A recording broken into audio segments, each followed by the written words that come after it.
अच्छा अली ज़फ़र साहब, अब एक तरफ सदर पाकिस्तान हैं जो कि सुप्रीम कमांडर भी हैं अफवाज पाकिस्तान के, और दूसरी तरफ हुकूमत पाकिस्तान है, और हुकूमत पाकिस्तान का एक ब्यूरोक्रेट जो है वो कह रहा है कि ये सदर साहब जो हैं ये गलत बयानी कर रहे हैं, और ये भी मुतालबा किया जा रहा है कि सदर साहब इस्तीफ़ा दे दें। तो अगर सदर साहब के ख़िलाफ़ हुकूमत जो है वो कार्रवाई करना चाहे तो क्या आइन में या कानून में इसकी कोई गुंजाइश मौजूद है, कार्रवाई हो सकती है?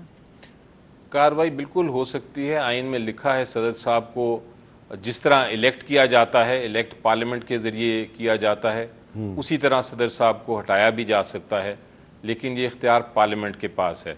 इस वक्त हमारे पास ना तो नेशनल असम्बली है, ना पंजाब असम्बली, ना KPK की असम्बली, तो सिर्फ सेनेट और सिंध की असम्बली भी नहीं है, बल्कि सिर्फ सेनेट ही रह गई है। तो सिर्फ सेनेट जो है वो ये कार्रवाई नहीं कर सकती। हुकूमत जो एग्जीक्यूटिव है उसके पास आइन में कोई इख्तियार नहीं कि वो प्रेसिडेंट को किसी तरह हटाएं। ये सिर्फ और सिर्फ पार्लियामेंट ही जब भी बनेगा इलेक्शन के बाद वो ही कर सकता है ऐसा कोई हरकत। अच्छा, सेनेटर रज़ा रबानी साहब जो है उन्होंने कहा जी कि सदर साहब को सेनेट की एक कमेटी के सामने पेश होना चाहिए। क्या सेनेट की कमेटी जो है वो सदर साहब का एहतसाब कर सकती है? जी देखें, सेनेट की कमेटी बड़ी ताकतवर होती है, बड़ी पावर्स हैं उसके पास। पार्लियामेंट्री कमेटी एक है सेनेट में जिसका ये काम है, और जो आइन के तहत सदर साहब जो हैं वो पार्लियामेंट का ही हिस्सा हैं। लेकिन वो सिर्फ इन्वेस्टिगेट कर सकते हैं, वो कोई सैंक्शन नहीं कर सकते, वो प्रेसिडेंट को हटा नहीं सकते। वो सिर्फ इस मामले की तहकीकात कर सकते हैं, या उसकी जो भी इसमें जिसने भी हुक्म नहीं माना प्रेसिडेंट साहब का उसको बुला के सुन सकते हैं, लेकिन उससे ज़्यादा नहीं। तो ये एक ओवरसाइट कमेटी होती है, इसका काम ओवरसाइट ही है, वो देख सकती है, लेकिन जिस तरह मैंने कहा रिमूव करने की कोई, या कोई सैंक्शन करने की, या कोई पनिश करने की उनके पास इख्तियार नहीं। अच्छा, ये जो सदर के साबका प्रिंसिपल सेक्रेटरी हैं वकार अहमद साहब, जिनको सदर साहब ने वापस भेज दिया है, उन्होंने एक ख़त लिखा है और वो मीडिया को भी दिया गया है, तो उनका जो मौक़िफ़ सामने आया, आप नहीं समझते कि उससे सदर का मौक़िफ़ काफ़ी कमज़ोर हो गया? और वो ये कहते हैं जी कि सदर साहब ने तो उनको कोई तहरीरी तौर पर नहीं कहा कि ये बिल जो हैं ये वापस भेज दिए जाएँ।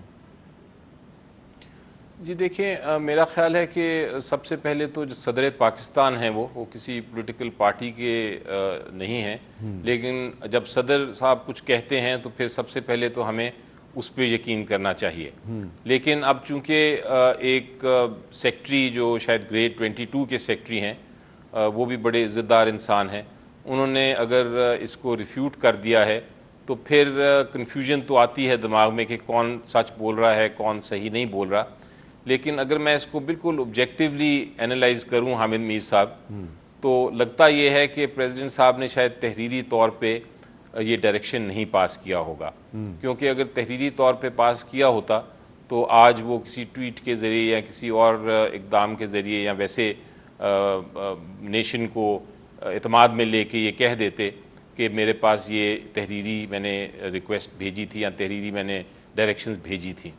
तो लगता ये है कि ये सारा ओरल मामला हुआ है, ज़ुबानी मामला हुआ है, शायद ज़ुबानी प्रेसिडेंट साहब ने डायरेक्शन दिया हो, और इसीलिए अब ये अबहम है कि क्या वो डायरेक्शन दिया था सेक्रेटरी साहब को, नहीं दिया था, क्या उसका इशू है। तो ये अब देखना है कि प्रेसिडेंट साहब क्या कहते हैं इसके जवाब में। लेकिन ये सारा कुछ जो भी है, इससे हमारा अल्टीमेटली कौम को नुकसान होता है, बिकॉज हमारी जो इज़्ज़त है, रेपुटेशन जो है मुल्क की पूरी दुनिया में, वो उस पर लोग हंसते हैं। फिर वो फिर कहते हैं कि ये देखें यहाँ तो प्रेसिडेंसी में भी ये कुछ हो रहा है। तो ये बड़ा अफसोसनाक वाक़या है, लेकिन बहरहाल ये अब हो गया है। हमें इसको इन्वेस्टिगेट करके, और इन्वेस्टिगेशन सिर्फ पनिशमेंट के लिए नहीं, किसी को सज़ा देने के लिए नहीं, इसको इन्वेस्टिगेट करना चाहिए कि प्रेसिडेंट साहब का हुक्म क्यों नहीं माना गया, बल्कि इसको हमें फ्यूचर में, मुस्तकबिल में एक तरह रुकावट डालने के लिए देखना चाहिए, ताकि मुस्तकबिल में ये दोबारा ना हो।